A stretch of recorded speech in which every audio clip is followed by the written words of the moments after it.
How did learning sign language to surprise my deaf girlfriend expose her darkest secret? My girlfriend, Natasha, told me about being deaf the second time we met, sitting across from each other at a coffee shop with her phone between us for the speech-to-text app.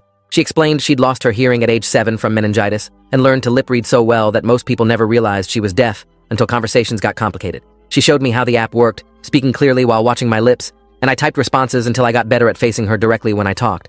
The whole thing felt natural after the first awkward 10 minutes, and by our third date, I'd mostly forgotten about the hearing part because she was so good at navigating the hearing world. 3 months into dating, I met her family at a big Sunday dinner at her parents' house in Maryland. Her mom, Linda, her dad, Gregory, her older brother, Callum, and her younger sister, Iris, were all deaf. The whole family communicating in this beautiful flowing sign language I couldn't understand at all.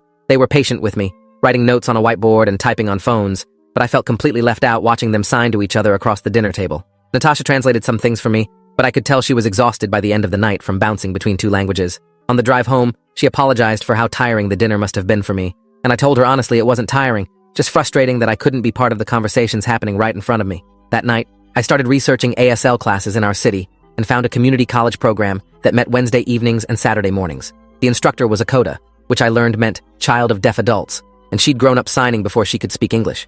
I enrolled without telling Natasha because I wanted it to be a surprise, imagining her face when I suddenly started signing at the next family dinner. The first class was humbling because my hands felt clumsy and stupid trying to form the shapes, and my brain couldn't process the grammar, which was completely different from English. But I kept showing up, practicing alphabet fingerspelling during my commute, and watching ASL videos on YouTube before bed. Wednesday evenings became my secret project, telling Natasha I had a work thing or plans with friends while actually sitting in a classroom learning to sign colors and animals and basic phrases. After 6 weeks, I could introduce myself and ask simple questions, my hands still moving too slowly, but at least forming recognizable signs. My instructor, Delilah, was encouraging but honest, telling me it would take years to become truly fluent, but that Natasha would appreciate the effort even at my beginner level. I started watching deaf YouTubers and following deaf TikTok creators, absorbing not just the language but the culture and the community that came with it. By month 3, I could follow simple conversations if people signed slowly, though my receptive skills were way better than my expressive ones.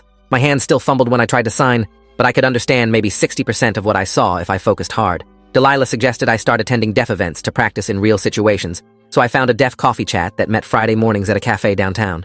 I showed up terrified the first time, ordered my coffee and fumbling signs, and sat in the corner watching deaf people sign to each other with this casual fluency I desperately wanted. A guy around my age named Isaiah noticed me struggling and came over, asking in slow signs if I was learning ASL.